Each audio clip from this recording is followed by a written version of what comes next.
ദൈവിക പ്രത്യക്ഷതകൾ എന്നുള്ള വിഷയത്തെ ആധാരമാക്കി ദൈവത്തിന്റെ അടിസ്ഥാനത്തിൽ 7 ദൈവിക പ്രത്യക്ഷതകൾ അല്ലെങ്കിൽ ദൈവം നേരിട്ട് ഇറങ്ങി വന്ന പ്രത്യക്ഷതകൾ, ദൂതന്മാരല്ല, വ്യക്തിപരമായ ആവശ്യത്തിന് വേണ്ടിയല്ല, മാനവവംശത്തിൻ്റെ ഉദവിക്ക് വേണ്ടി ദൈവം ലോകസ്ഥാപനത്തിന് മുമ്പ് കണ്ടിരുന്ന കാര്യങ്ങളെ നിവർത്തിപഥത്തിലെത്തിക്കാൻ വേണ്ടി ദൈവം ഇറങ്ങി വന്ന 7 അല്ലെങ്കിൽ പ്രത്യക്ഷതകളുണ്ട്. ഇറങ്ങി വന്നതും വരാനുള്ളതുമായ കാര്യങ്ങളുണ്ട്. അതിൽ 4 പ്രത്യക്ഷതകൾ എന്നുള്ളത് നമ്മളത് കഴിഞ്ഞ കാലങ്ങളെക്കുറിച്ചുള്ളതാണ്, നടപ്പായ കാര്യങ്ങളാണ്. 3 പ്രത്യക്ഷതകൾ ഇനി നിറവേറപ്പെടാനുള്ളതാണ്. അതിൽ ഒന്നാമത്തത് ലോകസ്ഥാപനത്തിങ്കിൽ വേണ്ടി ദൈവത്തിൻ്റെ ലോകസ്ഥാപനത്തിങ്കിലെ പ്രത്യക്ഷതയാണ് പ്രാരംഭമായി നാം ചിന്തിപ്പാനിടയാക്കുന്നത്. മനുഷ്യവർഗത്തെ ആദമിനെയും ഹവ്വയെയും സൃഷ്ടിപ്പാൻ വേണ്ടി ദൈവം പ്രത്യക്ഷമായതാണ് ദൈവത്തിൻ്റെ ലോകസ്ഥാപനത്തിങ്കിലെ പ്രത്യക്ഷത. രണ്ടാമതായി ദൈവം നേരിട്ട് പ്രത്യക്ഷപ്പെട്ടത് വചനം ജഡമായിരുന്ന ക്രിസ്തു ജഡത്തിൽ വന്നതാണ് രണ്ടാമത്തെ കാര്യമായി ചിന്തിച്ചത്. അതിനെ നമ്മൾ യേശു ക്രിസ്തുവിൻ്റെ ഒന്നാമത്തെ പ്രത്യക്ഷത, അതിനെ പാപങ്ങളെ നീക്കുവാനുള്ള പ്രത്യക്ഷത എന്നാണ് പറയുന്നത്. യേശു ക്രിസ്തുവിന്റെ യാഗം മുഖാന്തരം പാപങ്ങളെ നീക്കുവാൻ യേശു പ്രത്യക്ഷനായി. അതുവരെയും ഉണ്ടായിരുന്നത് പാപവും മരണവുമായിരുന്നു. പാപം നീങ്ങിയപ്പോൾ, അതാണ് സുവിശേഷം എന്ന് പറയുന്നത്, സുവിശേഷം ജീവനും അക്ഷയതയും ഉള്ളത് എന്ന് പറഞ്ഞാൽ, അക്ഷയത എന്ന് പറഞ്ഞാൽ ക്ഷയിക്കാത്തതാണ്. അപ്പോൾ നിത്യജീവൻ വെളിപ്പെട്ടത് മരണം നീങ്ങിയതോടുകൂടിയാണ്, പാപം നീങ്ങിയതോടുകൂടിയാണ്. അപ്പോൾ യേശുക്രിസ്തുവിന്റെ ഒന്നാമത്തെ പ്രത്യക്ഷത മുഖാന്തരമായി ദൈവത്താൽ സൃഷ്ടിക്കപ്പെട്ട മനുഷ്യനിൽ കുടികൊണ്ടിരുന്ന പാപത്തെ ദൈവം എന്ത് ചെയ്തു? അത് നീക്കുവാൻ കാൽവറിയിൽ യേശു തന്റെ മരണത്താൽ നീക്കി. യേശുക്രിസ്തു തന്റെ മരണത്താലാണ്, ജഡമരണത്താലാണ് പാപങ്ങളെ നീക്കിയത് എന്ന് ദൈവം വളരെ വ്യക്തമായി. ഇപ്പൊ കർത്താവ് വന്നതിനു വേണ്ടി പാപങ്ങളെ നീക്കുവാൻ പ്രത്യക്ഷനായി. അതാണ് ഒന്നാമത്തെ പ്രത്യക്ഷത. അങ്ങനെ വന്ന് ദൈവത്തിന്റെ പുത്രനായിരിക്കുന്ന ക്രിസ്തു ഏകജാതനായി ജനിച്ചു. അവൻ ജനിച്ച് പുനരുത്ഥാനം ചെയ്തപ്പോൾ അവൻ ആദിജാതനായിരുന്നു. മരിച്ചുകൂടിയത് എന്നുള്ള ആദിജാതനായി മാറി. വ്യത്യാസമുണ്ട്. ഏകജാതനും ആദിജാതനും തമ്മിൽ വ്യത്യാസമുണ്ട്. അപ്പോൾ ഏകജാതൻ എന്ന് പറഞ്ഞാൽ ബിഗോട്ടൻസ് ആണ്, അവൻ മാത്രമേ ഉള്ളൂ. ഫസ്റ്റ് ബോൺ എന്ന് പറഞ്ഞാൽ, ആദിജാതൻ എന്ന് പറഞ്ഞാൽ അതിന് പിന്നാലെ പിന്നെയും എന്തുണ്ട്? മക്കളുണ്ട്. അതാണ് ഫസ്റ്റ് ബോൺ എന്ന് പറയുന്നത്, ആദിജാതൻ. അപ്പോൾ യേശുക്രിസ്തുവിന്റെ ഒന്നാമത്തെ വരവിൽ അവൻ ആരായിരുന്നു? അവൻ ഏകജാതനായിരുന്നു, ബിഗോട്ടൻസ് ആയിരുന്നു. അവൻ മാത്രമാണ് ഏകജാതനായിട്ട് ജനിച്ചത്. ഞാനത് വിവരിപ്പിക്കാൻ അറിയാം, ബാക്കി അറിയാം. എന്നാൽ മരിച്ച് അടക്കപ്പെട്ട് മഗ്ദലക്കാരത്തി മറിയ കണ്ടത് ആരെയെന്നറിയാമോ? ആദിജാതനെയാണ് കണ്ടത്, ദൈവത്തിന്റെ ആദിജാതനെ കണ്ടത്. അപ്പൊ യോസഫിന് ഭാര്യയായി വിവാഹം നിശ്ചയം ചെയ്തിരുന്ന മറിയ യേശുവിനെ ഏകജാതനായിട്ടാണ് അവനെ പ്രസവിച്ചത് കണ്ടതെങ്കിൽ, യേശു ക്രിസ്തുവിനെ മഗ്ദലക്കാരത്തി മറിയ കല്ലറയിൽ നിന്ന് ഉയർത്തപ്പെട്ടതായി കണ്ടപ്പോൾ അവനെ കണ്ടത് ആദിജാതനായിട്ടാണ് കണ്ടത്. മരിച്ചുകൊണ്ടിരുന്ന ആദിജാതൻ, ആദ്യഫലമായിട്ട്. അപ്പോൾ സർവ സൃഷ്ടികളുടെയും അല്ല ആദിഫലമല്ല യേശു ക്രിസ്തു. അവൻ സൃഷ്ടിയല്ല, അവൻ സ്വർഗത്തിന്റെ ആദിഫലമാണ്. സ്വർഗത്തിന്റെ പിതാവാം ദൈവത്തിന്റെ പുത്രനായിരിക്കുന്ന ക്രിസ്തു ഏകജാതനായി ജനിച്ച് 33.5 വർഷം ഭൂമി ജീവിച്ച് മരിച്ച് അടക്കപ്പെട്ട് 3-ാം ദിവസം ഉയർത്തെഴുന്നേറ്റ പുനരുത്ഥാന പ്രത്യക്ഷതയിൽ അവൻ ആരായിരുന്നു? ആദിജാതനായിരുന്നു. പുനരുത്ഥാന പ്രത്യക്ഷത. ഞങ്ങൾ ഓരോ സബ്ജക്റ്റും എടുക്കണമെങ്കിൽ അതിനുള്ള സമയങ്ങൾ വേണം. എന്നാൽ നിങ്ങൾക്കത് പിന്നീടത് മനസ്സിലാക്കാൻ വേണ്ടിയാണ് ഇത് ഇത്രയും പറഞ്ഞു പോകുന്നത്. അപ്പോൾ അങ്ങനെ ആദിജാതൻ പുനരുത്ഥാനത്തിന് പ്രത്യക്ഷ ശേഷമായി ഈ യേശു ക്രിസ്തു ചെയ്ത പ്രവൃത്തിയെ അത് ലോകത്തിന്റെ എല്ലാ അറ്റത്തോളം എത്തിച്ച് സ്ഥാപിക്കാൻ വേണ്ടിയാണ് പരിശുദ്ധാത്മാവാം ദൈവം പെന്തക്കോസ്ത് നാളിൽ ഭൂമിയിൽ ഇറങ്ങി വന്നത്. അതാണ് പരിശുദ്ധാത്മാവിന്റെ പ്രത്യക്ഷത അഥവാ ദൈവത്തിന്റെ പ്രത്യക്ഷത തന്നെ അല്ലേ? പരിശുദ്ധാത്മാവിന്റെ പ്രത്യക്ഷത. ഇങ്ങനെ പരിശുദ്ധാത്മാവ് വന്ന സഭയെ പണിത് ആദ്യജാതന്മാരുടെ സഭയെ ഒരുക്കിയെടുക്കാൻ വേണ്ടിയാണ് മുൻമൊഴിയാകുന്ന പരിശുദ്ധാത്മാവിനെ ദൈവം സ്നാനം ആയിട്ട് നൽകിയിരിക്കുന്നത്. ഇപ്പോൾ ആ ഏകജാതനായ യേശു ജനിച്ചു, ഒന്നാമത്തെ വരവ്. മരണാനന്തര പുനരുത്ഥാന പ്രത്യക്ഷതയിൽ അവൻ ആദിജാതനായി. പരിശുദ്ധാത്മാവിന്റെ പ്രത്യക്ഷതയിൽ സഭ സ്ഥാപിക്കപ്പെട്ടു. സർവ സൃഷ്ടികളുടെയും ആദ്യഫലമായിരിക്കുന്ന ആദിജാതന്മാർ, സ്വർഗത്തിൽ പേരെഴുതിക്കുന്ന ആദിജാതന്മാരുടെ സഭയെ ഒരുക്കിയെടുക്കാൻ വേണ്ടിയാണ് കഴിഞ്ഞ 2000 വർഷമായി പരിശുദ്ധാത്മാവ് മുൻമഴയായി അനുഗ്രഹത്തിന്റെ മഴയായി ഇവിടെ വ്യാപരിച്ചുകൊണ്ടിരിക്കുന്നത്. ഈ പരിശുദ്ധാത്മാവിന്റെ പ്രവർത്തനം പൂർത്തീകരിച്ച് എടുക്കപ്പെടുന്നതോട് ബന്ധത്തിൽ നമുക്കൊരു ബന്ധമുണ്ടായിരിക്കണം, അല്ലേ? അപ്പോ നമ്മിൽ നല്ല പ്രവൃത്തിയെ ആരംഭിച്ചവൻ ക്രിസ്തുവിന്റെ നാളോളം അതിനെ തികയ്ക്കുമെന്നാണ് പറഞ്ഞത്. അപ്പോൾ നല്ല പ്രവൃത്തി ആരംഭിച്ചത് പരിശുദ്ധാത്മാവിൽ ആരംഭിച്ചു, അത് പരിശുദ്ധാത്മാവിൽ പൂർത്തീകരിച്ച് സഭയെ എടുക്കപ്പെടുന്നതിനാണ് കർത്താവിന്റെ മധ്യാകാശ പ്രത്യക്ഷത എന്ന് പറയുന്നത്. സംഭവിപ്പാനുള്ളതാണ്.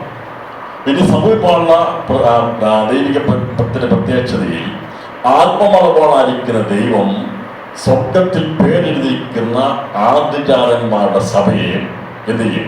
എടുക്കാൻ വേണ്ടി പരിശുദ്ധാത്മാവ് കൊണ്ടുപോകുന്ന ആ ആദിജാതന്മാരുടെ സഭയെ സ്വർഗത്തിൽ പിതാവിന്റെ സന്നദ്ധിയിലേക്ക് കൂട്ടിക്കൊണ്ടുപോകാൻ വേണ്ടി ഇറങ്ങി വന്ന് ആ മണവാട്ടിയെ കൊണ്ടുപോയി അവന്റെ സിംഹാസനത്തിൽ ഇരുത്തും.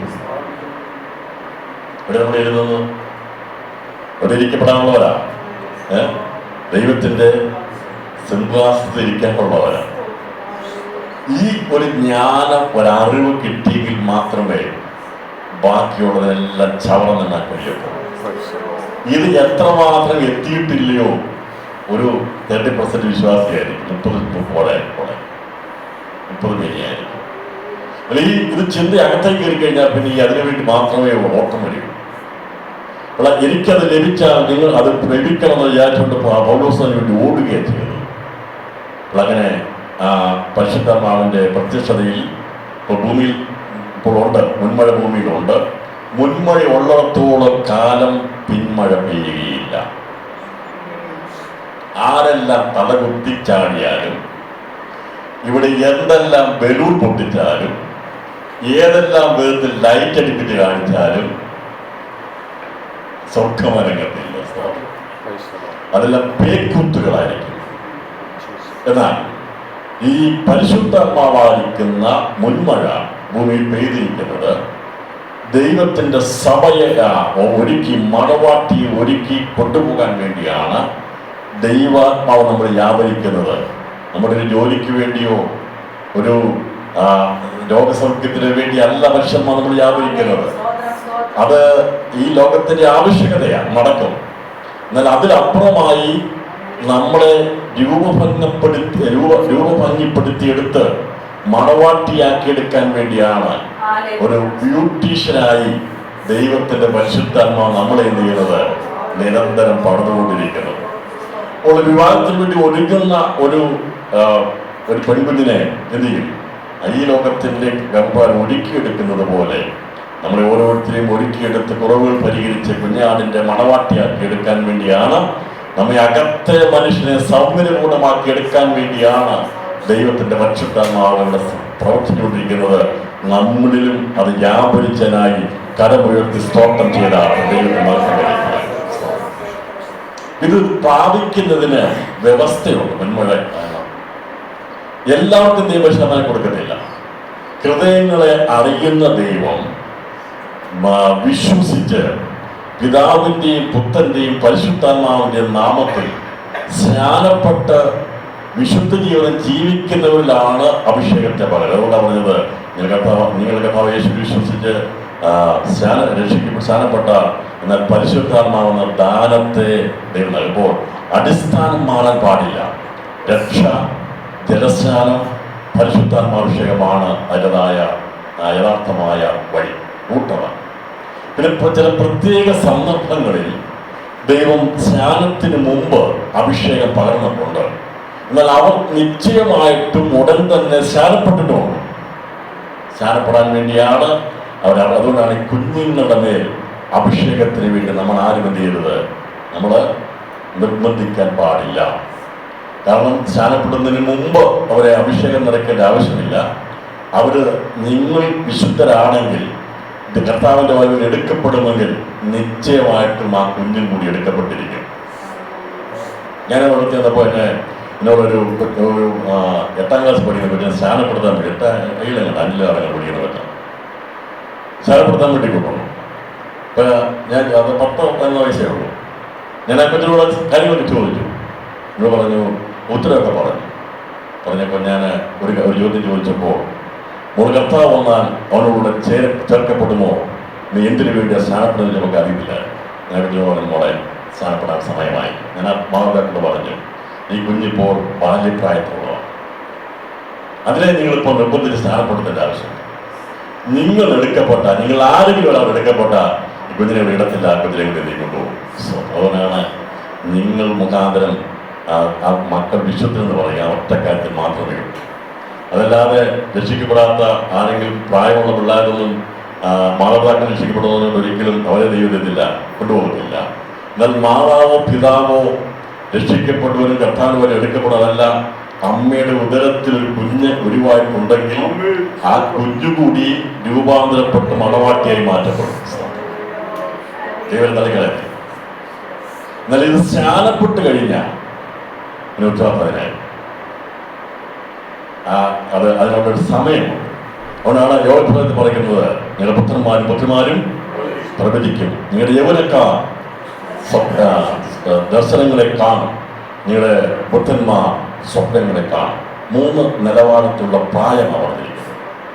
പുത്രിമാർ എന്ന് പറയും ബാല്യപ്രായം കഴിഞ്ഞിട്ടുള്ള കൗമാരപ്രായത്തിൽ പുത്രന്മാരും അവരെ കുറിച്ച് പറയുന്നത് പ്രവചനമാണ്. അത് പൂർത്തീകരിക്കപ്പെട്ടു. അന്ത്യകാലം ഞാനത് വളരെ വ്യക്തമായി പറഞ്ഞ് മനസ്സിലാക്കിയെടുക്കുന്ന ദിവസങ്ങളിൽ ആരെങ്കിലും കാണിക്കുന്നുണ്ടെന്ന് നമ്മൾ ചെയ്യാൻ പാടില്ല. സ്തോത്രം. ചില കുഞ്ഞുങ്ങളൊക്കെ തുള്ളും. ഞാനങ്ങനെ പ്രവചിക്കുന്ന കുഞ്ഞുങ്ങളൊക്കെ ഞാനിവിടെ നേരത്തെ കഴിഞ്ഞപ്പോൾ ഇതൊക്കെ കിട്ടുപോയി. ഞാൻ പറയുന്നത് ചെയ്യാൻ കഴിയില്ലാന്നുള്ളത്. എന്നാൽ സ്നാനപ്പെടാത്ത കുഞ്ഞുങ്ങളുടെ മേൽ അഭിഷേകത്തിന് വേണ്ടി നാം പ്രാർത്ഥിക്കാൻ പാടില്ല. അവർ ആദ്യം സ്നാനപ്പെടട്ടെ, അവർ രക്ഷിക്കപ്പെട്ടാൽ അവർ സ്നാനമേൽക്കട്ടെ. അതിൻ്റെ വ്യവസ്ഥ രക്ഷ, സ്നാനം, പരിശുദ്ധാത്മാഭിഷേകം. ആ റൂട്ട് മാറാൻ പാടില്ല, പെന്തക്കോസ്ത് മാറാൻ പാടില്ല. ഏതെങ്കിലും വിധത്തിൽ അടിസ്ഥാനങ്ങളെ മറിക്കാൻ വേണ്ടിയാണ് പരിശ്രമിക്കുന്നത്. നിങ്ങൾക്ക് ആഗ്രഹമുണ്ട്, നല്ല കാര്യമാണ്. ആഗ്രഹം വരും. നമ്മളൊക്കെ ആരാധിക്കണം, കർത്തവേഷ സ്വീകരിക്കണം. നമ്മുടെ കുഞ്ഞുങ്ങൾക്ക് ആഗ്രഹിക്കുന്നു. പല കുഞ്ഞുങ്ങൾ പറഞ്ഞിട്ടില്ലേ എന്ന് പറഞ്ഞതേ ഉള്ളൂ.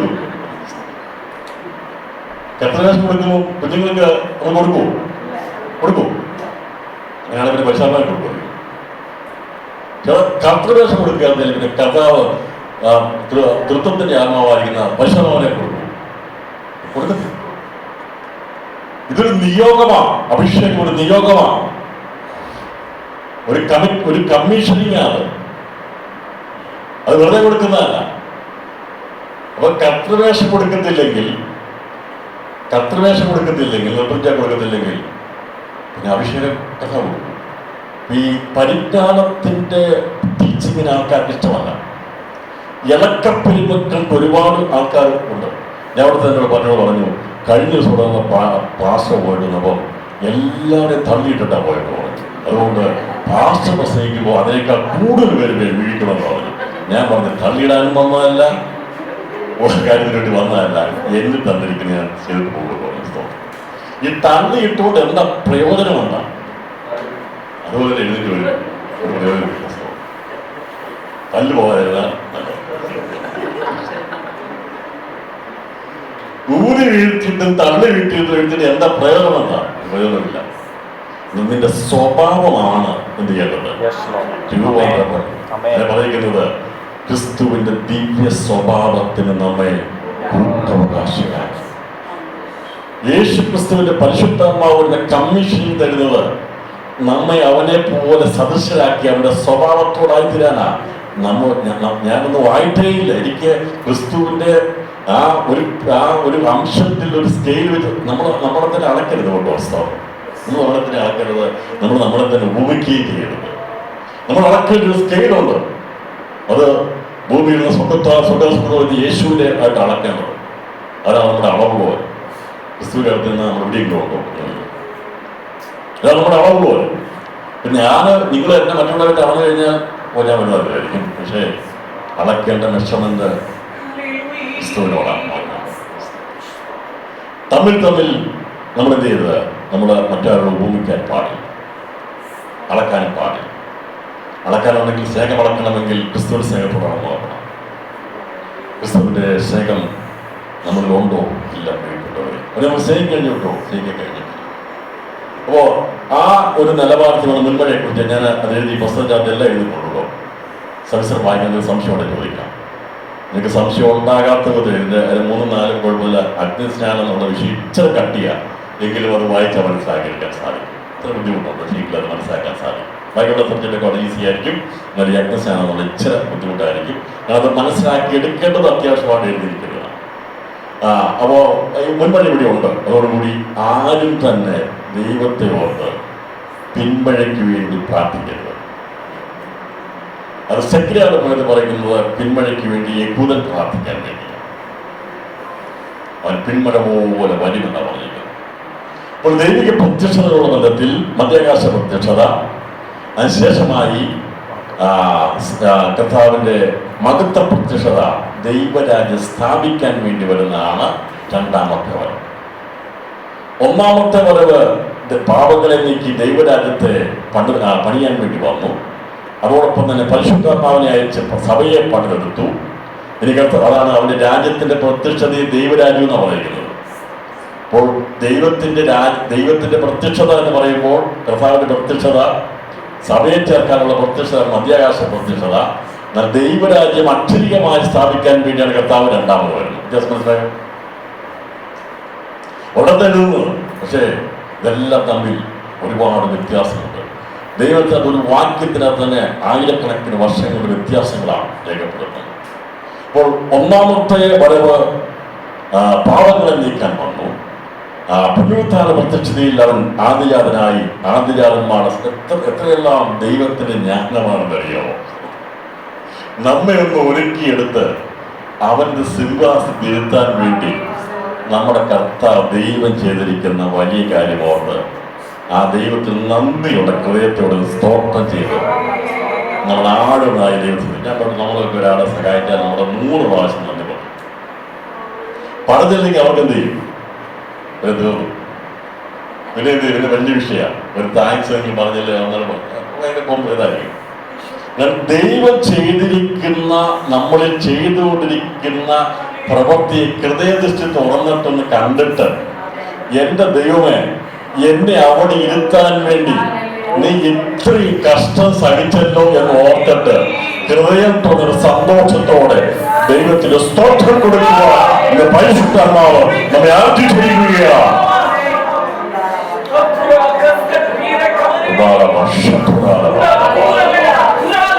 ദൈവ സ്നേഹത്തിന്റെ ആഴം ഇന്ന് ഈ ക്യാമ്പിനകത്ത് വ്യാപരിപ്പനിടയാക്കുന്നത്. തികഞ്ഞ സ്നേഹത്തിലേക്ക് ദൈവസഭയെ കൊണ്ടുവരണം.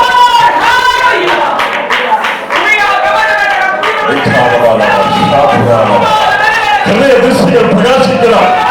ഇന്ന് പല സമയം ദൈവകൃപയുടെ ശക്തിമുഖാന്തരമായി അടഞ്ഞു കിടക്കുന്ന ഇതുവരെ ഹൃദയത്തിന് ദൃശ്യ പ്രകാശിപ്പിച്ചിട്ട് യേശുവിന് വിളിയാനുള്ള ആശ ഇല്ലെന്ന് അറിയാത്തവരുടെ ഹൃദയത്തിന്റെ കണ്ണുകൾ തുറക്കപ്പെടുന്ന ഒരു ദിവസമായി മാറട്ടെ.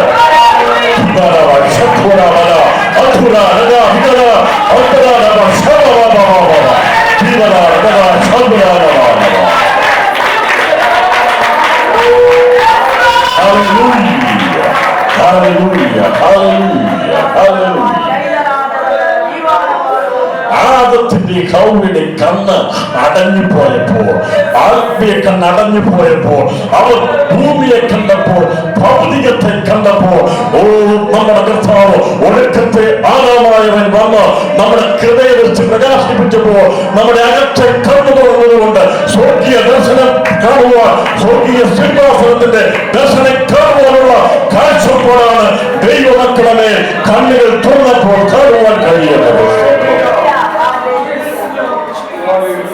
ഒടുക്കത്തെ യാഥായുടെ ലോകത്തിൽ വന്നത് അവന്റെ വചനം നമ്മൾ വ്യാപരിക്കുന്നത് നമ്മുടെ അടഞ്ഞു കിടക്കുന്ന ആത്മാവിന്റെ അകത്തെ കണ്ണ് തുറക്കുമ്പോൾ സ്വർഗീയ ദർശനം കാണുവാൻ കഴിയും. സ്വർഗീയ സിംഹാസനത്തിന്റെ ദർശനം കാണുവാൻ നമുക്ക് കഴിയും. പ്രിയപ്പെട്ടവർ, അതിനുവേണ്ടിയാ നമ്മുടെ കർത്താവ് അവർക്കപ്പം കൊടുത്തപ്പോൾ ബുദ്ധിയെ തുറക്കാനിടയായി. ഞാൻ അതിലേക്ക് പോകുന്നില്ല. ബുദ്ധിയെ തുറക്കണം, കൊടുക്കണം, ഇങ്ങനെ ഒരുപാട് കർത്താവ് തുറന്നാൽ പിന്നെ അടയ്ക്കാനാക്കി കഴിയുന്നില്ല. ദൈവം ബുദ്ധിയെ തുറന്നാൽ അവർക്ക് അടയ്ക്കാൻ കഴിയത്തില്ല. എന്നാ ഞാൻ ദീർഘമായി പോകാൻ ആഗ്രഹിക്കുന്നില്ല. പറയാനുണ്ടല്ലോ. അപ്പൊ അഭിഷേകത്തിന് അതിൻ്റെതായിട്ടുള്ള നിലവാരമുണ്ട്, അതിന് സമയമുണ്ട്, വ്യവസ്ഥയുണ്ട്. അതനുസരിച്ചാണ് ദൈവം കൊടുക്കുന്നത്. ഈ ആ പ്രായത്തിൻ്റെ നമുക്ക് 12 മുതൽ 19 വരെ 20 അങ്ങനെ അവർക്ക് മാത്രമൊന്നല്ല, പൊതുവേ ഉള്ള ഒരു കാറ്റഗറിയാണ് പറഞ്ഞിരിക്കുന്നത്. സ്തോത്രം. ഇതാണ് പരിസരമാഭിഷേകത്തിൽ പറയുന്നത്. അപ്പോൾ അത് മുൻമഴ പിന്മഴയെ കുറിച്ചാണുള്ളത് ആണ് നമ്മൾ എൻ്റെ വിഷയം അല്ലെങ്കിലും ഈ സബ്ജക്റ്റുമായിട്ട് വരുന്നതുകൊണ്ട്. അപ്പോൾ കർത്താവിൻ്റെ ഈ ഹോശേഅ അവൻ പിന്മഴ പോലെ വരും എന്നാണ് പറഞ്ഞിരിക്കുന്നത്. അതിസായനോട് ബന്ധത്തിലുള്ള പ്രവചനമാണ് പറഞ്ഞിരിക്കുന്നത്. ആ പ്രവചനത്തിൽ വരുമ്പോൾ കർത്താവ് ഇപ്പോൾ പരിശുദ്ധാത്മാവിൽ ഉണ്ട്. കർത്താവിന്റെ മഹത്വ പ്രത്യാകാശ പ്രത്യക്ഷയ്ക്ക് ശേഷമായി ദൈവമായ കർത്താവ് സഭ പോയി കഴിയുമ്പോൾ ഈ പരിശുദ്ധാത്മാവിൽ നടക്കപ്പെട്ടാലും മുൻമഴയുടെ നാളുകളായിരിക്കും കർത്താവിന്റെ 2ാം വരവ് സഭയെ ശക്തീകരിച്ച് നിൽക്കുന്നത്. എന്ന് പറഞ്ഞാൽ ഇപ്പോൾ ഇവിടുന്ന് നമ്മളൊക്കെ 30, 60, 100 പേരുണ്ടോ എടുക്കപ്പെടും.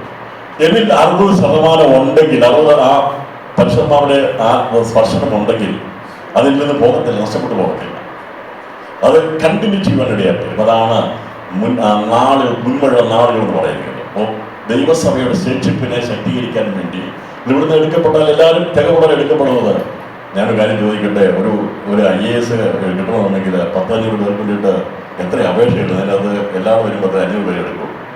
എൻ്റെ പ്രിയപ്പെട്ടവർ, ഇവിടുത്തെ ഒരു കളക്ടറായി തീരാൻ വേണ്ടി അറിയാം സെലക്ഷനെങ്കിൽ ഈ സ്വർഗീയ സിംഹാസനത്തിൽ പോയി ഇരിക്കണമെങ്കിൽ നിങ്ങൾ വിചാരിക്കുന്ന ചെറിയ കാര്യമാണോ? ആണോ? ആണോ? പിന്നെ എന്താ ഒരുങ്ങാത്ത കഷ്ടം സഹിച്ചാൽ ഈ ക്രിസ്തുവിന് വേണ്ടി കഷ്ടം സഹിച്ചെങ്കിലേ കൂടെ വാഴാൻ കഴിയുന്നു.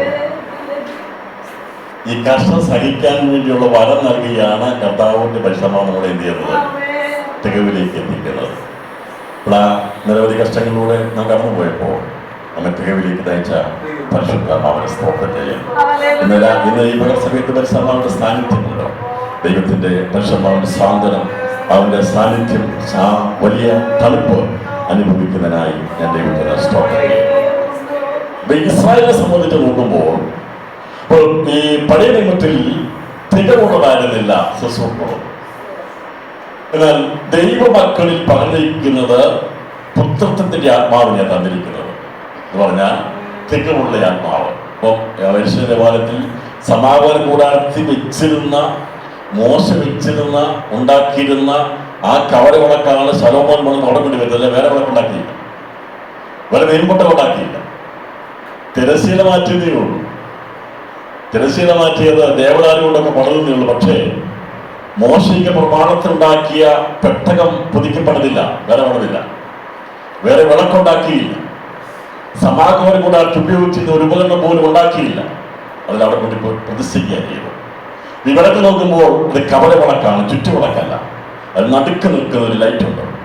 അതിന് ചുറ്റുമായി പാർശ്വങ്ങളായി 3, 3, 6.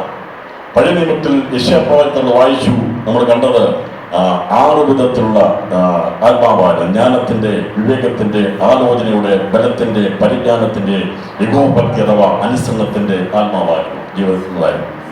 എന്നാൽ 7ാമതായിരുന്ന മധ്യഭാഗത്തുണ്ടായിരുന്ന വിളക്ക് തണ്ടിലുണ്ടായിരുന്ന വിളക്കത് ക്രിസ്തുവിനെ കാണിക്കുന്നത്.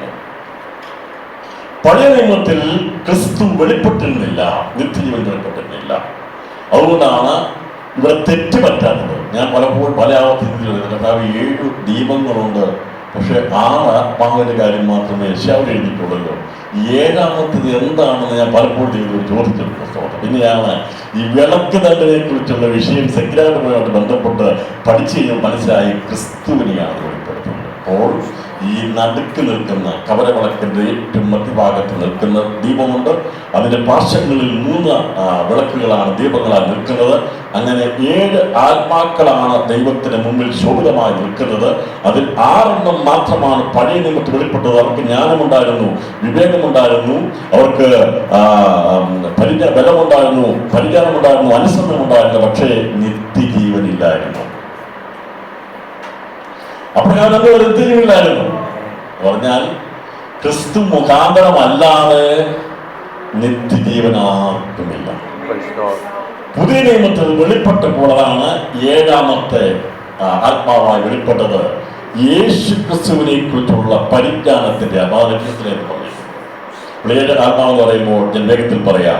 നമ്മളിൽ പകർന്നിരിക്കുന്നത് ജ്ഞാനത്തിന്റെ ആത്മാവാകുന്ന ജീവജലനദി, വിവേകത്തിന്റെ ആത്മാവാകുന്ന ജീവജലനദി, ആലോചന ആത്മാവാകുന്ന ജീവജലനദി, ബലത്തിന്റെ ആത്മാവാകുന്ന ജീവജലനദി, പരിജ്ഞാനത്തിന്റെ ആത്മാവാകുന്ന ജീവജലനദി, യഹോവ ഭക്തിയുടെ ആത്മാവാകുന്ന ജീവജലനദി, 7ാമത് എഴുതി ചേർക്കുക നിത്യജീവന്റെ ആത്മാവാകുന്ന ജീവജലനദി സമ്പൂർണമാക്കപ്പെട്ടു.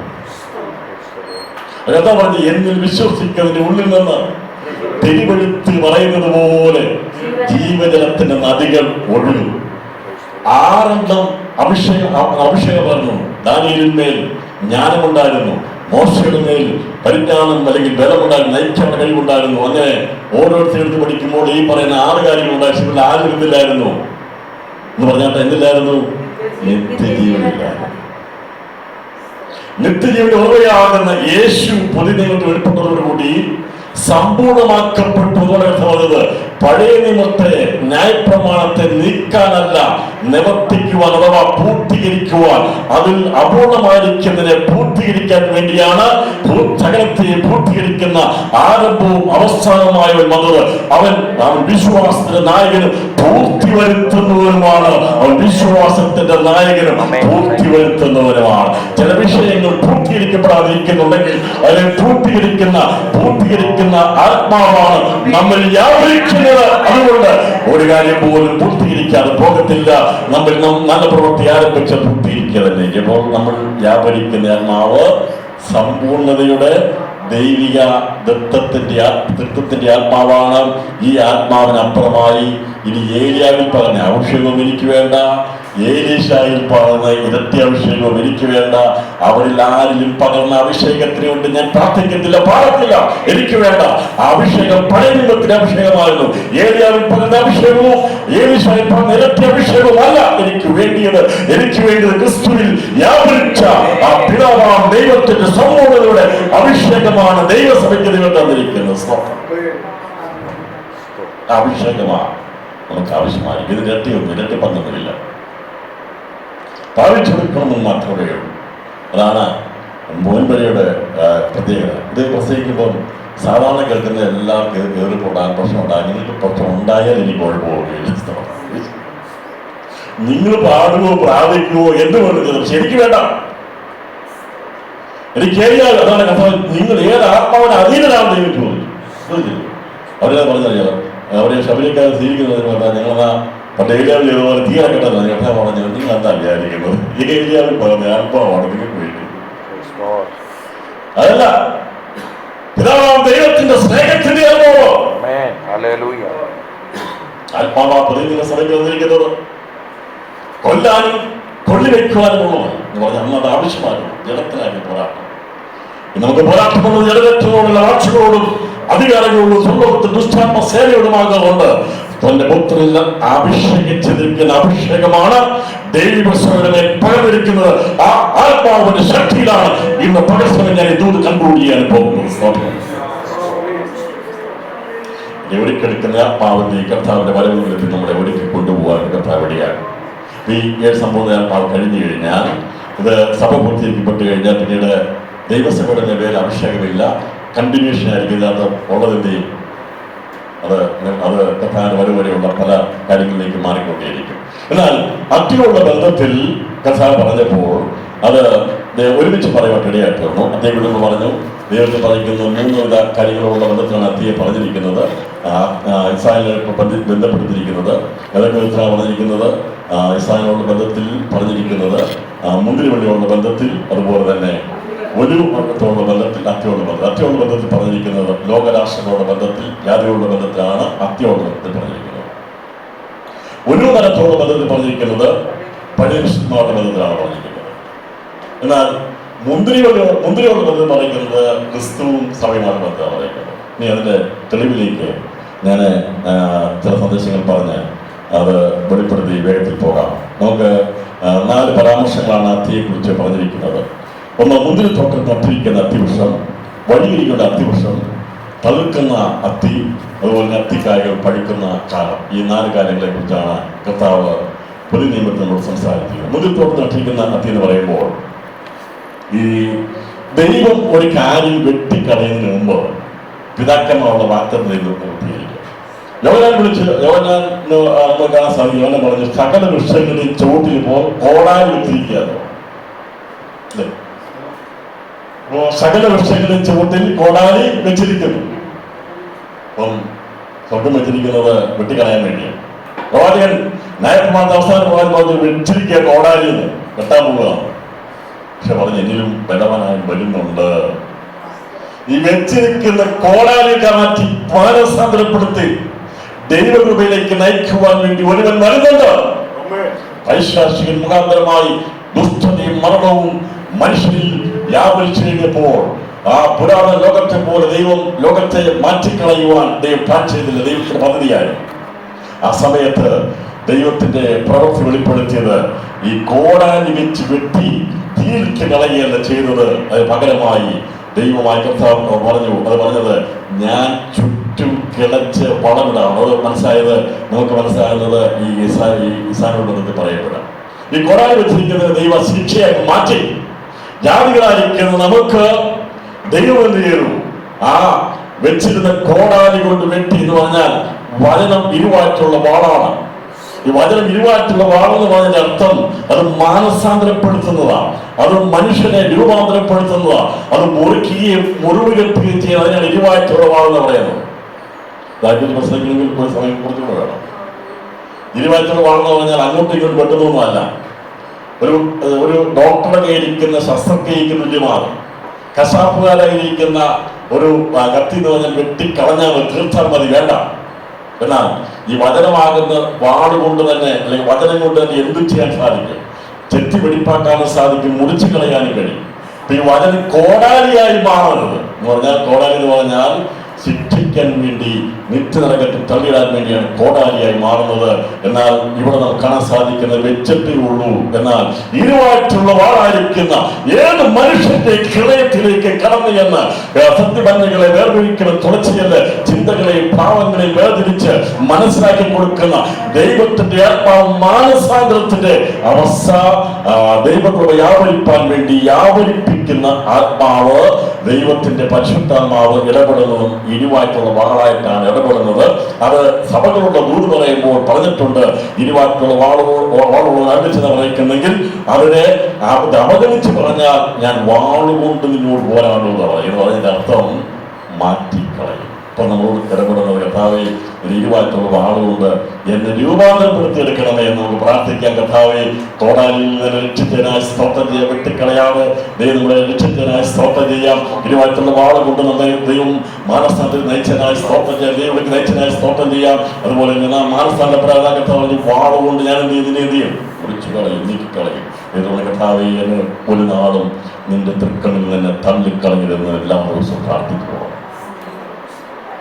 ദൈവത്തിന്റെ പറഞ്ഞു കഴിഞ്ഞപ്പോൾ ഈ മുൻകൂട്ടം തട്ടിക്കുന്ന അധ്യയത്തിൽ പറയുമ്പോൾ കർത്താവോടെ പറഞ്ഞിരിക്കുന്ന ഉപമ പറഞ്ഞിരിക്കുന്നത് മുന്തിരിത്തോട്ടത്തിനകത്ത് ഒരു ഒരു അത്തി തട്ടിരുന്നു. അതിന് ഫലം കഴിക്കാൻ വേണ്ടി അവിടെ സമയമായി. പക്ഷെ 3 വർഷമായിട്ടും എന്ത് ചെയ്തില്ല. ഇതിന്റെ അർത്ഥം എന്നറിയോ? ഈ മുന്തിരിത്തോട്ടം എന്ന് പറഞ്ഞാൽ ഈ യേശു ക്രിസ്തുവാകുന്ന മുന്തിരിവള്ളി ലോകത്ത് മുന്തിരിത്തോട്ട സഭ വന്നിട്ടില്ല. പക്ഷേ മുന്തിരിത്തോട്ടത്തെ അത്തിരിക്കുന്ന 3 വർഷം യേശു ക്രിസ്തുവിന്റെ ശുശ്രൂഷ ആരംഭിച്ചിട്ട് 3 വർഷമായി. 3 വർഷമായിട്ട് പിതാവാം ദൈവം നോക്കിയപ്പോൾ അനേകര് സാധാരണക്കാരായിട്ടുള്ളവരെല്ലാം എന്ത് ചെയ്തു? യേശുവിനെ അനുഗമിച്ചപ്പോൾ അവിടുത്തെ മത പൗരോഹിത്യമുള്ള വെറും അതിന്റെ പാരമ്പര്യങ്ങളിൽ ഊറ്റംകൊണ്ടിരുന്നവർ യേശുവിനെ വിലക്കിയതുകൾ.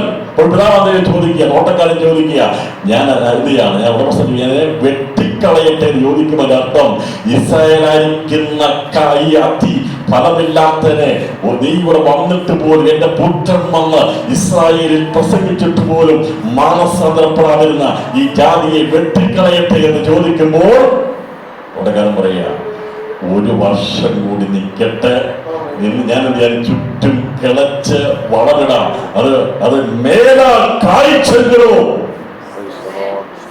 പ്രവചനമാണ്. ഇസ്രായേലിന് രക്ഷകരം ഉണ്ടാകും. പറഞ്ഞിട്ടുണ്ട്, കൃപയാലുള്ളൊരു തെരഞ്ഞെടുപ്പുണ്ട്. ഇതിൽ കൃപ, അത് കൃപയാലുള്ളതാണ്. ഇന്നും അവർ കറ്റാവമാണ്. എന്താണ് ഇസ്രായേൽ നിൽക്കുന്നത് ചോദിച്ചാൽ, ഇത് മുന്തിരിത്തോട്ടത്തിനകത്ത് നിൽക്കുന്നത് കൊണ്ടാണ് നിൽക്കുന്നത്. പരിശുദ്ധാത്മാവിന്റെ സംരക്ഷണമുള്ളതുകൊണ്ടാണ് ഇസ്രായേൽ നിൽക്കുന്നത്. അല്ലാതെ നിൽക്കാൻ കഴിയത്തില്ല. എന്താ പറയുന്നത്? മുന്തിരിത്തോട്ടത്തിനകത്ത് ദൈവം നട്ടു. ദൈവത്തിന്റെ കരുണ അബ്രഹമുള്ള വാഗ്ദത്തം വെട്ടിക്കളയാ നിർത്തി. കഥാ പറഞ്ഞത്, ഞാൻ ചുറ്റും കിളച്ച് വളരിടാണ്. എന്താ വളർന്ന് ഞാൻ പറഞ്ഞുതരാം. എന്താ ചുറ്റും കിളച്ചെന്ന് പറഞ്ഞ അവസ്ഥ. ക്രിസ്തു നമുക്ക് വേണ്ടി കഷ്ടം സഹിച്ചു. അത് നമുക്ക് വേണ്ടി കിളച്ചു പണിയുകയാണ്. ഇസ്രായേലിന് വേണ്ടി ദൈവം വളമിട്ടത് അവന്റെ രക്തമാണ് അവിടെ ഒഴുക്കിയാൽ വളമായി കൊടുത്തത്. എന്നാൽ ദൈവസഭയ്ക്ക് വേണ്ടി വളമല്ലിട്ടത് ദൈവസഭ ക്രിസ്തുവാകുന്ന അവന്റെ രക്തത്തിൽ ഒഴിവായതാണ്.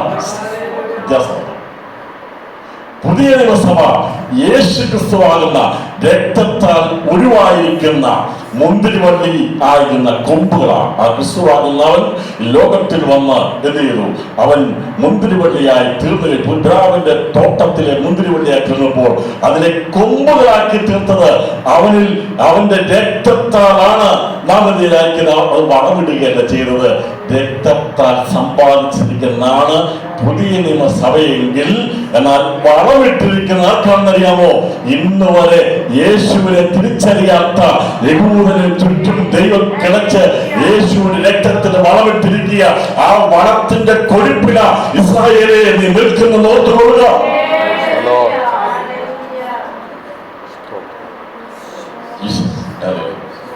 ദൈവം പറഞ്ഞ ഭൂമിയൊന്നും വെറുതെ പറഞ്ഞു പോകലല്ല. കാതലായ വിഷയങ്ങളെ, മാർമിക വിഷയങ്ങളെ അടക്കി വെച്ചിരിക്കുന്ന ഒരുപാട് കാര്യങ്ങളാണ് ക്രിസ്തു യേശു പറഞ്ഞിരിക്കുന്ന ഉപമകളോടും. അതിനാൽ തന്ത്രലീനമായിരിക്കുന്ന കാര്യങ്ങളെ കാര്യഗൗരവത്തോടെ മനസ്സിലാക്കി എടുക്കണമെങ്കിൽ പുതിയ നിയമസഭയെ കുറിച്ചുള്ള പരിശുദ്ധാത്മാവിന്റെ കൃപയിലുള്ള കാഴ്ചപ്പാട് വേണം. എങ്കിൽ മാത്രമേ ലോക സംഭവങ്ങളെ കുറിച്ചും ഇസ്രായേലിനെ കുറിച്ചും യഥാർത്ഥമായ കാര്യങ്ങളെ ഗ്രഹിച്ചെടുക്കാൻ കഴിയത്തുള്ളൂ. അതല്ലെങ്കിൽ വെറും കഴിഞ്ഞ നാളുകളിലെ ആവർത്തന പ്രസംഗങ്ങളായി മാറ്റപ്പെട്ടുകൊണ്ടിരിക്കുമ്പോൾ ഇത് ദൈവത്തിനെ വെട്ടിക്കളയാതെ ക്രിസ്തുമായിട്ടെങ്കിൽ യോജിപ്പിച്ച് നിർത്തി ആ മുന്തിരിത്തോട്ടത്തിനകത്ത് വെച്ചിരിക്കുന്നത് ഞാൻ തെളിയിക്കാൻ പോവുകയാണ്. ഇത് മനസ്സിലാക്കിയെടുക്കണം. എങ്കിൽ മാത്രമേ ആദ്യപ്പോൾ അങ്ങനെ ഒരു അതിനെ നിർത്തിയിട്ട് പിന്നെ ആ സ്ഥലത്ത് വഴിയരികെ നിൽക്കുന്ന ഒരു അത്യവശമാണ് കാണിക്കുന്നത്. വഴിയരികെ നിൽക്കുന്ന അത്യവശത്തേക്ക് പറഞ്ഞിരിക്കുന്നത് അത് പറഞ്ഞിരിക്കുന്നത് വഴിയരികെ നിൽക്കുന്നത് അത്യവശം മത്തായി സൂചിപ്പിക്കുന്ന 18 വാക്യങ്ങളാണ്. രാവിലെ നിലത്തിരിക്കണം മടങ്ങിപ്പോൾ സമയം കണ്ടിട്ട് ഒരു അത്യവശം കണ്ടു. എനിക്കറിയാവുന്ന സ്തോത്രം. വഴിയിൽ നിന്നിട്ട് എന്റെ അർത്ഥം എവിടെയാ നിൽക്കുന്നത്? വേറെ ഒരു സുവിശേഷത്തിൽ രേഖപ്പെടുന്നത് ദൂരത്ത് നിൽക്കുന്നത് കണ്ടു. വഴിയും സത്യവുമായിരിക്കുന്ന ക്രിസ്തുവിൽ നിൽക്കാതെ വഴിയരികെ മാറി നിൽക്കുന്ന ദൂരത്ത് മാറി നിൽക്കുകയാണ്. അതുകൊണ്ട് പോകാൻ സ്തോത്രം. സന്ദേശം അവസാനിപ്പിക്കണമെന്നല്ലോ. അവൻ ദൂരത്ത് നിങ്ങൾ ഭൂമിക്ക് വെള്ളം കെട്ട പറഞ്ഞതാണ്, കഥ പറഞ്ഞതാണ്. അല്ല, സ്തോത്രം. ഈ യേശുവാകുന്ന വഴിയും സത്യവും ജീവനുമായിരിക്കുന്ന ക്രിസ്തുവായിരിക്കുന്ന യഥാർത്ഥ വഴിയുടെ അരികിലാകും നിൽക്കുന്നത്. ഇവൻ ദൂരത്താണ് നിൽക്കുന്നത്. ദൈവം തള്ളിക്കളഞ്ഞില്ല, തള്ളിക്കളഞ്ഞില്ല. എന്നാൽ അതുകൊണ്ടാണ് ഈ ഫലം അന്വേഷിച്ച് അധ്യായത്തിൽ പഠിക്കുമ്പോൾ മനസ്സിലാകുന്നത് ഏകദേശം 1 മീറ്റർ മുതൽ 12 മീറ്റർ വരെ ഉയരത്തിൽ വളരുന്ന ഒരു സസ്യമോ വൃക്ഷമോ പെടുന്ന ഒരു വൃക്ഷമാണ് അല്ലെങ്കിൽ സസ്യമാണ് ഈ അത്തി എന്നുള്ളത്. അതിക്ക് 2 സമയങ്ങളിലാണ് അത് കായ്ക്കാറുള്ളത്, 2 വിളവെടുപ്പ്. പ്രധാനമായിട്ടും മെഡിറ്ററേനിയൻ കാലാവസ്ഥയോട് ബന്ധത്തിൽ 2 കാലാവസ്ഥയാണുള്ളത്. സായം ഉൾപ്പെടെയുള്ള സ്ഥലങ്ങളിൽ കാണുന്ന 2 കാലാവസ്ഥ, ഒന്ന് ശൈത്യകാലം, ഒന്ന് വേനൽക്കാലം. അത്തിയുടെ ഫലം സാധാരണമായി പ്രധാനമായിട്ടുള്ള വിളവെടുപ്പ് നടക്കുന്ന ശൈത്യകാലത്തെ വിളവെടുപ്പാണ്. എന്നാൽ വേനൽക്കാലത്തിലെ വിളവെടുപ്പ് വളരെ ശ്രേഷ്ഠമാണ്, അത് ഏറ്റവും മധുരമുള്ളതാണ്, ഏറ്റവും അപ്പോൾ തന്നെ കഴിക്കാൻ തക്കതായ നല്ല തലപ്പഴമാണ് ഈ വേനൽക്കാലത്തുണ്ടാകുന്ന അത്തിപ്പഴം.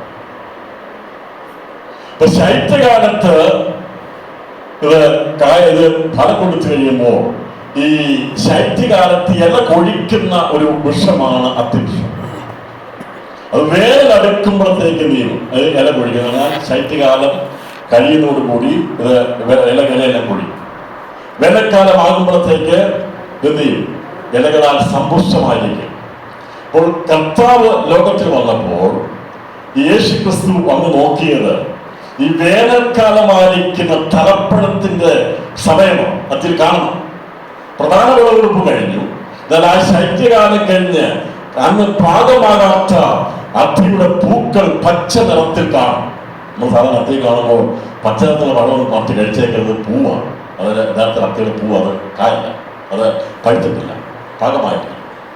അപ്പൊ ശൈത്യകാലം കഴിഞ്ഞുള്ള വേനലടുക്കുന്നതിന് മുമ്പ് ഇലകളാൽ നിപുണമായി കഴിയുമ്പോൾ അതിനകത്ത് അവിടുപടങ്ങളായി ഈ നല്ല അത്തി കായ്കൾ, ഫലപുഷ്ടമായിരിക്കുന്ന അത്തിക്കായ്കൾ കാണും.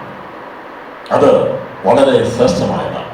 ഈ അത്തിയുടെ ഫലം അന്വേഷിച്ചാണ് യേശുവിന്റെ അടുത്തേക്ക്. എന്നാൽ അതിന്റെ കാലമല്ലായിരുന്നു എന്ന് പറഞ്ഞാൽ അത്തിയുടെ പ്രധാന വിളവിന്റെ പിടിപ്പിന്റെ സമയമല്ല, എങ്കിലും വേനൽക്കാല വിളവാകുന്ന അത്തിയുടെ തലപ്പഴം അവിടെ കാണേണ്ടതാ.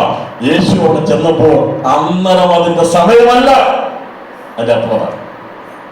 അപ്പോൾ ഇസ്രായേലിൽ 144 രക്ഷിതഗണത്തിന്റെ സമയമല്ലത്. ദൈവം അന്വേഷിച്ച് നോക്കിയപ്പോൾ അവിടെ ഒന്നും കണ്ടില്ല. കർത്താവ് അതിനെ എന്ത് ചെയ്തു? ശബ്ദം നിന്നിൽ നിന്ന് മേലൊരു ഫലവും ഇനി ആരും തിന്നെന്ന് പറഞ്ഞ കാര്യം മറ്റൊന്നുമല്ല പറഞ്ഞത്. യേശു അവരെ ശപിക്കുകയല്ല ചെയ്തതിന്റെ അർത്ഥം ഇതാണ്. എന്ന് പറഞ്ഞതിന്റെ അർത്ഥം കർത്താവ് പറഞ്ഞത്, ഇസ്രായേലേ, അബ്രഹാമിന്റെ സന്തതിയെ, നിന്നിൽ നിന്ന് വരാനുള്ള യഥാർത്ഥമായ ഫലം ഞാനാ, അത് വന്നു, ഇനി നീ കാത്തിരിക്കേണ്ടതായി അർത്ഥം. സായം പറഞ്ഞതാ, ഇനി നിങ്ങളാരും ഇതിൽ നിന്നൊരു ഫലം അന്വേഷിച്ച് കാത്തിരിക്കേണ്ട. കാരണം അബ്രഹാമിന്റെ സന്തതിയിൽ വാഗ്ദത്ത സന്തതിയായിരിക്കുന്ന യഥാർത്ഥമായിരിക്കുന്ന ഫലം ക്രിസ്തുവാണ്. അവൻ വന്നു, ഇനി ഇവര് വെയിറ്റ് ചെയ്തിരിക്കേണ്ടതാണ്. കർത്താവ് പറഞ്ഞത്, ഇനി നിന്നിൽ നിന്ന് ഒരു നാളും ആരും ഫലം കായ്ക്കില്ലെന്ന് പറഞ്ഞതാണ്. അപ്പോൾ ഈ കപടതയെ കാണിക്കുന്ന അത്തി എന്ന് പറഞ്ഞാൽ ഇലകൾ മാത്രം കാണും, പക്ഷെ അതിനകത്ത് കാണത്തില്ല, ഈ കാണേണ്ടത് പോലും കാണത്തില്ല. അപ്പൊ അതിനെ ദൈവം പറഞ്ഞു, നിന്നിൽ നിന്ന് ഇനി വേണ്ട എന്ന് പറഞ്ഞിട്ട് പറഞ്ഞു, ദൈവം അതിന് മുമ്പ് ഈ അത്തി എന്ത് ചെയ്തു?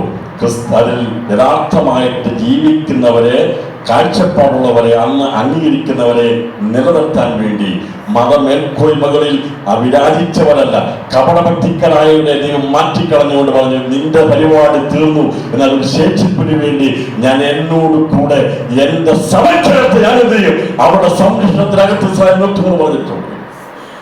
ഇതാണ് വെട്ടിക്കാണുന്നത്. ഇതിനെ ശപിച്ച നിർത്തുമെന്ന് പറഞ്ഞാൽ ആ മോശ മുഖാന്തരം രൂപപ്പെട്ടുണ്ടായ ഇസ്രായേൽ എന്ന രാഷ്ട്രം എന്ത് ചെയ്തു? ക്രിസ്തു പറഞ്ഞതനുസരിച്ച് AD 70 നാമാവിശേഷമായി തീരുവാനിടയായിട്ട് കഥാ പറഞ്ഞ പോലെ തന്നെ തീർന്നു. എന്നാൽ അവരെ ലോകത്തിൽ ദൈവം ചതറിക്കാനിടയായിട്ട്. ഇന്നത്തെ തീർച്ചെന്നറിയാമോ? ദൈവത്തിന് ഉദ്ദേശമുണ്ടായിരുന്നു.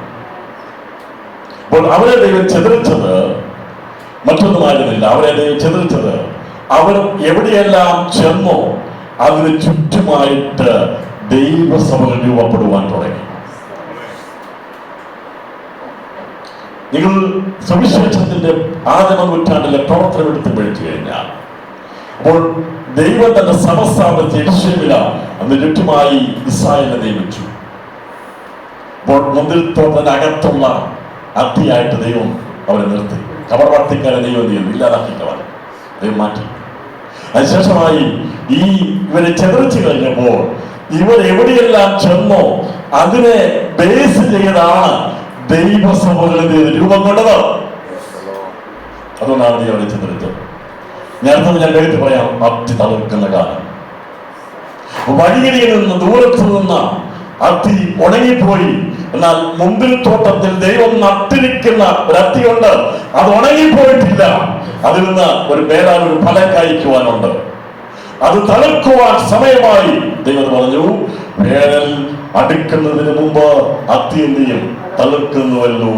തളിർക്കുന്ന കാണുമ്പോൾ മനസ്സിലാക്കുവാൻ പറഞ്ഞു, വേനൽ വരുവാൻ പോകുന്നു, വേനൽ വരുവാൻ പോകും. അപ്പോൾ വേനൽ വരുവാൻ പോകുന്നതിനുമായി അത്തി തളിർക്കുവാൻ ഇടയായിത്തീരും. 1948 മെയ് മാസം 14-ാം തീയതി അത്തി തളിർക്കുവാൻ തുടങ്ങി. ദൈവം വീണ്ടും ചെതറിപ്പോയിരിക്കുന്ന ഇസ്രായേലിനെ വിവിധ സ്ഥലങ്ങളിൽ കൂട്ടിക്കൊണ്ടുവന്ന് അവരെന്ത് ചെയ്തു? യെരൂശലേം ആസ്ഥാനമാക്കി അവർ രാഷ്ട്രം രൂപീകരിക്കാൻ വേണ്ടി പ്ലാൻ ഇട്ടു. എന്നാൽ മെയ് മാസം 15-ാം തീയതി 5 അറബ് രാജ്യങ്ങൾ ഒരുമിച്ച് നിന്നതിനോട് യുദ്ധം ചെയ്ത് അവർ ഇല്ലാതാക്കാൻ വേണ്ടി പരിശ്രമിച്ചു നോക്കി. പക്ഷേ ദൈവം മുന്തിരിത്തോട്ടത്തിലിരിക്കുന്ന അത്തിയെ പരാജയപ്പെടുത്തുവാൻ കഴിഞ്ഞിട്ടില്ല. ഇന്നും ഈ പകർച്ചവ്യാധി ഞാൻ പറയുന്ന പ്രിയപ്പെട്ടവരെ, അങ്ങനെ പരിശുദ്ധാത്മാവിന്റെ സംരക്ഷണതയിൽ നിൽക്കുന്നത് കൊണ്ടാണ് ഈ അത്തി ഇപ്പോഴും തളുത്തു നിൽക്കുന്നത്. അവർ തളുത്തു വന്ന ദിവസങ്ങളിൽ ഒരു രാഷ്ട്രമായി രൂപാന്തരപ്പെട്ട് നിൽക്കുമ്പോൾ മനസ്സിലാക്കിക്കൊള്ളുക, ദൈവരാജ്യം സ്ഥാപിക്കുവാൻ വേണ്ടി യേശു വരുന്നു. എന്നാൽ അതിന് മുമ്പായി കർത്താവിന്റെ മധ്യാകാശ പ്രത്യക്ഷ നടത്തും. അതേക്കുറിച്ചാണ് പറയുമ്പോൾ അത്തി തളിർക്കുന്നതിനെ കുറിച്ച് അടുത്ത് പറഞ്ഞിരിക്കുന്നത് അത്തിക്കായകൾ പഴുക്കുന്നതിനെ കുറിച്ചാണ് പറഞ്ഞിരിക്കുന്നത്. അത്തിക്കായകൾ പഴുക്കുന്ന കാലം. അത്തിക്കായകൾ പഴുക്കുന്നത് വേനൽ സമീപിക്കുമ്പോഴാണ്. വേനൽ സമീപിക്കുന്നതിന് മുമ്പ് അത്തിപ്പഴങ്ങൾ തലപ്പഴം പഴുക്കുവാൻ തുടങ്ങും. ഏറ്റവും മധുരമുള്ള രുചികരമായിരിക്കുന്ന അത്തിപ്പഴങ്ങൾ അതായത് കാലം കഴിഞ്ഞു കഴിഞ്ഞാൽ ആ സമയം കഴിഞ്ഞാൽ പിന്നീട് അത് ചീത്തയായി പോകും, ഒന്നും കൊള്ളത്തില്ല, പൊട്ടിപ്പോകുമെന്നാണ് പറഞ്ഞിരിക്കുന്നത്. അത്തിയെ കുറിച്ച് പഠിക്കും. വേനൽക്കാലത്തിന്റെ പ്രാരംഭ ഫലങ്ങളിൽ ഏറ്റവും നല്ലതായിരിക്കും. അതിനുശേഷം കുറെ കഴിഞ്ഞ് കഴിഞ്ഞാൽ അത് പൊട്ടിപ്പോകും, പ്രയോജനപ്പെടാൻ സാധ്യത. ഇതൊക്കെ ദൈവജനത്തിന്റെ അടിസ്ഥാനത്തിൽ ചിന്തിച്ചു പോകേണ്ട നിരവധി മർമ്മങ്ങളായി കിടക്കുന്നത്. അപ്പോൾ അത്തി തളിർത്തു. അതിൽ വേനൽക്കാല ഫലം കാണേണ്ടതാണ്. എന്നാൽ അത് കാണുവാൻ സമയമാകുമ്പോൾ തളിർക്കുമ്പോൾ കാര്യം മനസ്സിലാകണം. അത്തിയിൽ നിന്ന് രക്ഷകരമാകുന്ന 144,000 ദൈവം ഒരുക്കിയെടുക്കാൻ പോവുകയാണ്. ഇത് കാണുമ്പോൾ കാര്യം മനസ്സിലാക്കുക, യേശു കർത്താവ് വേഗത്തിൽ വരുവാൻ ഇടയാണ്. അതുകൊണ്ടാണ് കഴിഞ്ഞ ദിവസം നമ്മൾ ചിന്തിച്ച ഉത്തമഗീതത്തിന്റെ ഭാഗം നമ്മൾ ചിന്തിക്കുമ്പോൾ കാണാൻ സാധിക്കുന്നത്, അന്ന് ശലോമോൻ പറഞ്ഞിരിക്കുന്നത് അത്തിക്കായകൾ പഴുക്കുന്നു, അത്തിക്കായകൾ പഴുക്കുന്നു. ദൈവത്തിന്റെ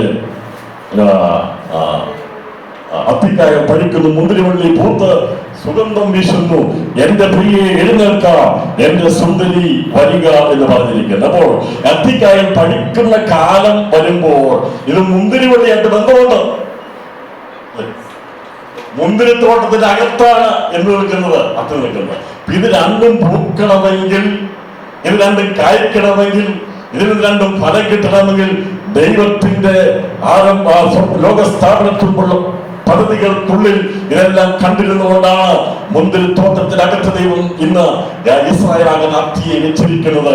അത്തിക്കായകൾ പഴുക്കുന്ന കാലമായി തുടങ്ങുന്നതിന് മുമ്പ് ദൈവത്തിന്റെ സുന്ദരിയാകുന്ന ദൈവസഭ മുന്തിരിത്തോട്ടത്തിനകത്ത് ഏറ്റവും ശ്രേഷ്ഠമേറിയിരിക്കുന്ന ആ ദൈവത്തിന്റെ സഭ സുന്ദരിയതയിൽ ഒരുക്കപ്പെടുവാൻ എഴുന്നേൽക്കുവാൻ ഒരുങ്ങും എന്നാണ് ദൈവാത്മാവിൽ ശലോമോൻ ഇവിടെ ഞാൻ ആത്മാവിൽ അത് കാവ്യാത്മകമായി കോടിയിടുവാൻ ഇടയാക്കുന്നത്. സ്തോത്രം. എന്നാൽ അതിനോട് ബന്ധമായി 2 കാറ്റുകളെ കുറിച്ച് കൂടി അദ്ദേഹം അവിടെ എഴുതിയിടുവാൻ ഇടയായിരുന്നു. അത് പറഞ്ഞിരിക്കുന്നത്, വഴുതിക്കാറ്റെ ഉണരുക, തെന്നിക്കാറ്റെ വരിക, എന്റെ പ്രിയന്റെ തോട്ടത്തിൽ നിന്ന് സുഗന്ധം വീശേണ്ടതിന് അതിന്റെ ഊതുക, എന്റെ പ്രിയൻ തന്റെ തോട്ടത്തിൽ വന്ന് അതിനെ വിശിഷ്ട ഫലം ഭുജിക്കട്ടെ എന്ന് പറയുമ്പോൾ ഇവിടെ പറഞ്ഞിരിക്കുന്നത് വഴുതിക്കാറ്റെ ഉണരുക.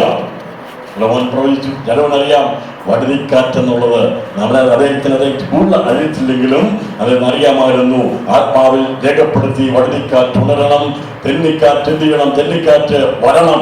ഈ രണ്ട് കാര്യങ്ങൾ നമുക്ക് നടക്കാൻ പോകുന്ന കാര്യമാണ്. ഇനി വേഗത്തിൽ സംഭവിക്കാൻ പോകുന്നത് എന്താണെന്ന് ചോദിച്ചാൽ വടുതിക്കാറ്റ് അത് ഉണരുവാൻ ഇടയായിത്തീരും. വരികയല്ല ചെയ്യുന്നത്, വടുതിക്കാറ്റ് ഉണരും.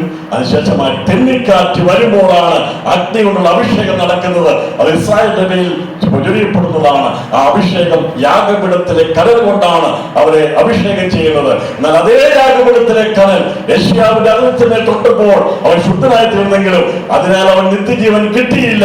എന്നാൽ ഈ സ്വർഗീയ യാഗപീഠത്തിലെ അഗ്നി പിന്മഴയായി അഭിഷേകമായി കർത്താവ് രണ്ടാമത്തെ വരവിന് മുമ്പായി ഇസ്രായേലിന്മേൽ പകരപ്പെടുമ്പോൾ അവർ നിത്യമായി ശുദ്ധീകരിക്കപ്പെടും. അതിന് പിന്നിൽ നടന്നിരിക്കുന്ന രഹസ്യം കൊണ്ട് ആർക്കെങ്കിലും പറയാമോ? യെശയ്യാവിന്റെ അതിർത്തിന്മേൽ ആ തീക്കനൽ തൊടുവിച്ചപ്പോൾ എന്ത് ചെയ്തു? അവൻ ശുദ്ധനായി തീർന്നു. പക്ഷേ താൽക്കാലികമായി രക്ഷിക്കുക തീർന്നില്ല, നിത്യരക്ഷയായി തീർന്നു. ശുശ്രൂഷയ്ക്ക് വേണ്ടി അവൻ അഭിഷേകം ചെയ്തു. 6 വായിച്ചാൽ മതി.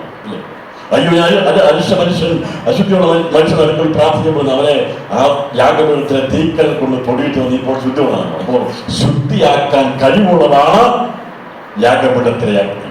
പക്ഷെ ദൈവസഭയെ ശുദ്ധമാക്കിയിരിക്കുന്നത് യാഗപീഠത്തിലെ അഗ്നി കൊണ്ടല്ല, അത് ക്രിസ്തുയേശു രക്തം കൊണ്ട്. ഇസ്രായേൽ വളത്തിൽ നിൽക്കുന്ന ഇസ്രായേലിനെ അഭിഷേകം ചെയ്യുന്നത് ഈ യാഗപീഠത്തിലെ അഗ്നി കൊണ്ടാണ്. ദൂതൻ കർത്താവ് 7ാമത്തെ മുദ്ര പൊട്ടിക്കുമ്പോൾ ധൂപകലശമായി വന്നു നിൽക്കുന്ന ദൂതൻ എന്ത് ചെയ്യും? ആ യാഗപീഠത്തിലെ കനൽ നിറച്ച് ആ ഭൂമിയിൽ നിറങ്ങുമ്പോൾ അഗ്നിയുടെ മഴ പെയ്തിറങ്ങും. അത് പെയ്തിറങ്ങുന്നത് അന്നത്തെ ഇസ്രായേലിന്മേൽ 144,000 ആകുന്ന അവിശിഷ്ടപരമായിരിക്കുന്ന ഇസ്രായേലിന്റെ രക്ഷതഗണത്തെ ഒരുക്കിയെടുക്കാൻ വേണ്ടിയാണ് ഈ അഗ്നിമഴ ഇവിടെ ചൊരിയപ്പെടാൻ പോകുന്നത്. അത് ദൈവസഭയുടെ മേൽ പകരപ്പെടാനുള്ളതല്ല, ദൈവസഭ എടുക്കപ്പെട്ട ശേഷമായി പകരപ്പെടുന്നതാണ് ഈ അഗ്നിമഴ. അതുകൊണ്ടാണ് ഇവിടെ പറയുന്നത് വടുതിക്കാറ്റേ ഉണരുക, തെന്നിക്കാറ്റേ വരിക, എന്റെ പ്രിയന്റെ തോട്ടത്തിൽ നിന്ന് തോട്ടത്തിൽ വീശേണ്ടതിന് അതിന്മേൽ ഊതുക. എന്റെ പ്രിയന്റെ തോട്ടത്തിൽ വന്ന് അതിന്റെ വിശിഷ്ട ഫലം ഭുജിക്കട്ടെ. ഈ തോട്ടത്തിലെ വിശിഷ്ട ഫലം ഏതാണ്? ദൈവസഭയുടെ ആദിജാതന്മാരാണ്. ഈ വിശിഷ്ട ഫലം ഭുജിക്കാൻ വേണ്ടി യേശു കർത്താവ് വരുവാൻ വടുതിക്കാറ്റുണരാൻ പോകുന്ന കാലഘട്ടത്തിലാണ് ഞാൻ നിങ്ങളുമായിരിക്കും. ഞാൻ നിർത്താൻ പോവുകയാണ്. ഇത് ഈ ഉച്ചകഴിഞ്ഞ സമയത്ത് സന്ദേശം അവസാനിപ്പിക്കാൻ പോവുകയാണ്.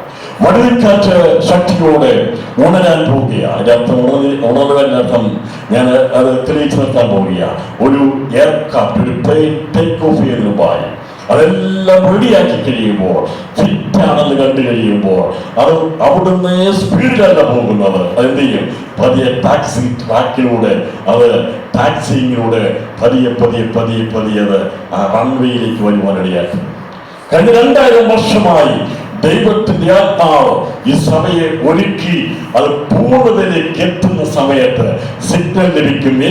സിഗ്നൽ ലഭിക്കുന്ന പോലെ ടേക്ക് ഓഫിനുള്ള സമയമാകുമ്പോൾ ഇവിടുത്തെ പരിശുദ്ധാത്മാവിന് സ്വർഗീയ പിതാവ് സമയം പറയും. അതെ, ടേക്ക് ഓഫിനുള്ള സമയമായെന്ന് പറയുമ്പോൾ ഈ റൺവേയിലേക്ക് നീങ്ങിക്കൊണ്ടിരിക്കുന്ന, ടാക്സിങ് ചെയ്തുകൊണ്ടിരിക്കുന്ന എയർക്രാഫ്റ്റ് ഇന്ന് ഞാൻ വിശ്വസിക്കുന്നത് റൺവേയുടെ അറ്റത്തെത്തിയിരിക്കുക. സ്തോത്രം. അങ്ങനെയാണെങ്കിൽ അതെടുക്കുന്നതിന് മുമ്പ് അതിനകത്ത് ശക്തിയുണ്ട്. അതെന്ത് ചെയ്യും? ഒന്ന് ഉണർന്നെന്ത് ചെയ്യും? ഒരുമിച്ച് പ്രവർത്തിക്കും. തോട്ടിൽ ശരിക്കും കൊടുത്തു കഴിയുമ്പോൾ ഉയരത്തിലേക്ക് പോകുന്നത് പോലെ യേശു കർത്താവിന്റെ സഭ ഈ ദിവസങ്ങളിൽ പരിശുദ്ധമാവ് ടാക്സി ട്രാക്കിലൂടെ നീങ്ങി ഈ ദിവസങ്ങളിൽ റൺവേയിൽ എത്തിക്കൊണ്ടിരിക്കുന്ന കാലഘട്ടത്തിലാണ്. അതെ, സ്വർഗീയ പിതാവിന്റെ പിതാവാം ദൈവം ആജ്ഞ കൊടുത്തു കഴിയുമ്പോൾ പരിശുദ്ധാത്മാവ് ശക്തിയെ തോട്ടിലിട്ടുകൊണ്ട് ഉണർന്നിരിക്കുന്നവരെ കൊണ്ട് കർത്താവ് തന്റെ സഭയെ ചേർക്കുവാൻ വേണ്ടി മധ്യാകാശം വരുമ്പോൾ കരയേറി പോകുവാനിടയാണ്. ഇതാണ് ഉണരുക എന്ന് പറയുന്നത്. സ്തോത്രം. ടാക്സിയിലാണ് ഇപ്പോൾ ആയിരിക്കുന്നത്. പെർമിഷന് വേണ്ടി കാത്തിരിക്കുകയാണ്. ചില ആൾക്കാർ കൂടി ചേരാനുണ്ട്, തികയാനുണ്ട്. എല്ലാവർക്കും എഴുന്നേറ്റ് ഞാൻ സന്ദേശം അവസാനിപ്പിക്കാൻ പോവുകയാണ്. സ്തോത്രം. അതെ, എല്ലാവരും സ്വസ്ഥാനങ്ങൾ എഴുന്നേറ്റ് നിന്നാണ്.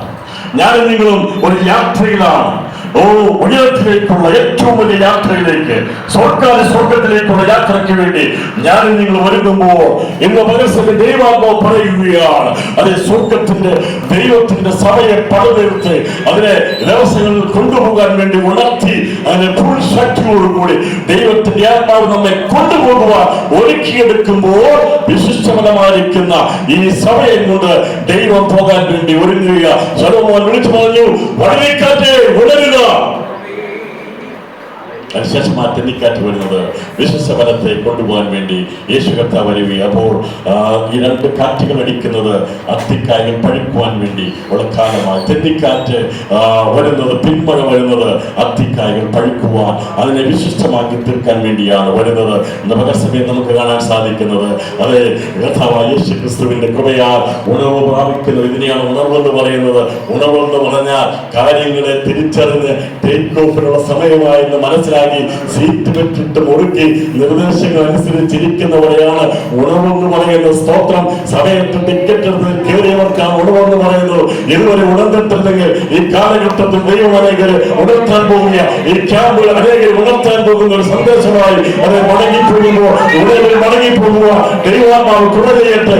ഏത് നിമിഷമാണ് സ്വർഗീയ സിഗ്നൽ ലഭിക്കുന്ന അറിയത്തില്ല. അങ്ങനെയാണെങ്കിൽ ഉണർവ് പ്രാപിച്ച സഭയെ കൊണ്ട് പരിശുദ്ധാത്മാവ് ശക്തിയോടെ ഉയരത്തിലേക്ക് കയറുവാൻ പോകുമ്പോൾ അതിന് ഞാൻ നിങ്ങൾ കാണപ്പെടണമേ എന്നുള്ള സന്ദേശം കൈമാറിക്കൊണ്ട് ഞാൻ ഈ ഏഴാമത്തെ പ്രൈവറ്റ് കോൺഫറൻസിന്റെ ടീമിനെ അവസ്ഥ കൺക്ലൂഡ് ചെയ്യുന്നു.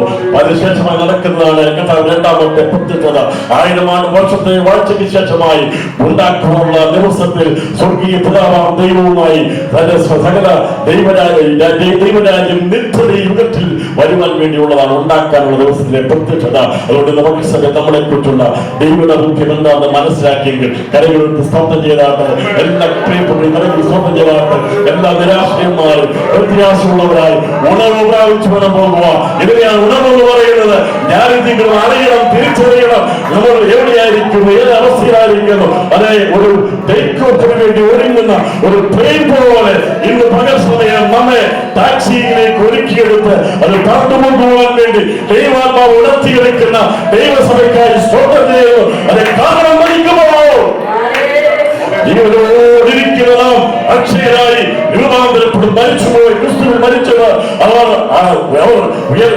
പുനരുത്ഥാനം പ്രാപിക്കും. അങ്ങനെ എല്ലാവരും കൂടി നമ്മുടെ കർത്താവിന് എതിരേൽപ്പാൻ നാം ആകാശ മേഘങ്ങളിൽ എടുക്കപ്പെടും. അതിനായി ഉണർത്തുന്ന ദൈവാത്മാവിന്റെ ശക്തി ഇന്ന് പകർച്ചയുടെ വ്യാപരിക്കുന്നു. ഈ ഉണർവിൽ നിൽക്കണമേ എന്നുള്ള സന്ദേശം കൈമാറിക്കൊണ്ട് ബോധ്യപ്പെടുന്നു. ദൈവമായ കർത്താവേ ഏവരെയും ധാരാളമായി അനുഗ്രഹിക്കട്ടെ. നന്ദി. ഒരിക്കൽ കൂടി നന്ദി പ്രകാശിപ്പിക്കുന്ന കർത്താവേ സഹായിക്കട്ടെ.